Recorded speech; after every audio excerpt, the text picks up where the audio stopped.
Bonsoir, je m'appelle Giovanni Moreno et ma partenaire Daniela Panadero. Et aujourd'hui, nous allons parler de l'histoire de deux pays très intéressants et d'Amérique latine. Et je vais parler un peu de l'histoire de la Colombie. Et d'abord, la Colombie est devenue indépendante en juillet 1810 et le libérateur était Cristóbal Colón. Et il y avait beaucoup de guerres à cette époque, mais finalement, la Colombie a obtenu la victoire. Et cette date était plus célébrée que maintenant parce que les gens se rendaient au marché et aux événements de l'indépendance de la Colombie.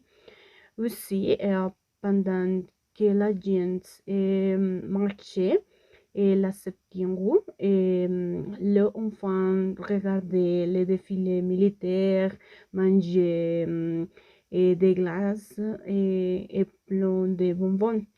Cela s'était passé à Bogota parce que à Carthagène, le jour de l'indépendance était également célébré chaque année. Mais là-bas, c'était différent parce que il y avait plus de danse et il y avait plus de danseurs, plus de couleurs et plus de soleil qu'à Bogota. Et à Carthagène, il y avait moins de pluie et moins de froid qu'à Bogota.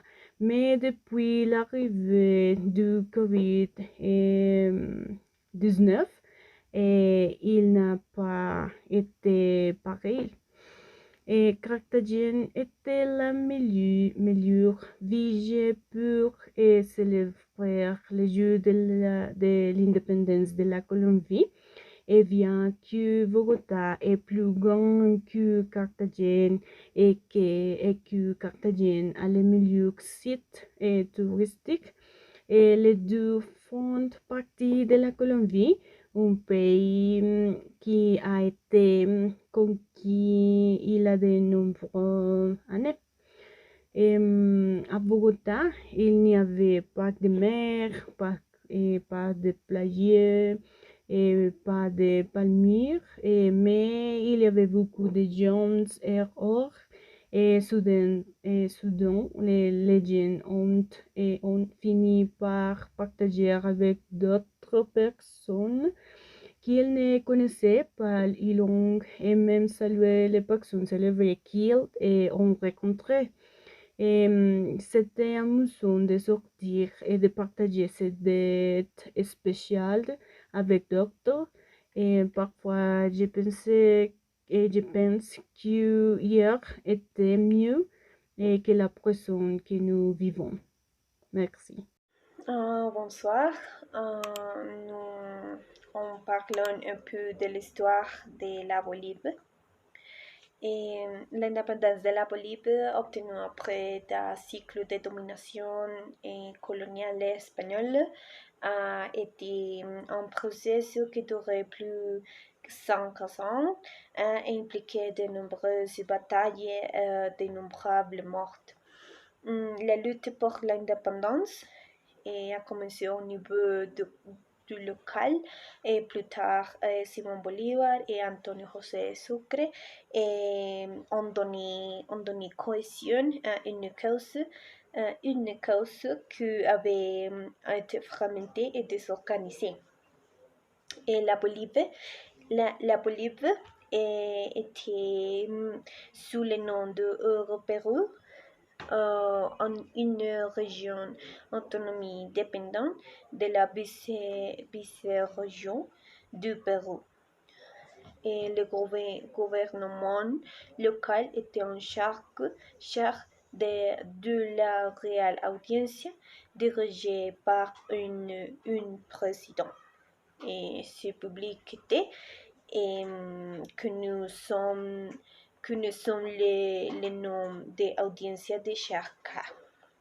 Et comme alors, le évêque espagnol espagnols ignorant complètement les situations de la population et se croyant plus civilisés que les indigènes. Et il n'était pas rare que c'est de toute façon et plus la population devant eux. Et les échanges culturels entre les premiers peuples ont se façon principalement par les commerces, généralement entre la tribu nomade de basse terre et les agriculteurs de Yungas et les sociétés organisées telles que les Tiwanaku, Tiwanaku et les Incas de terre.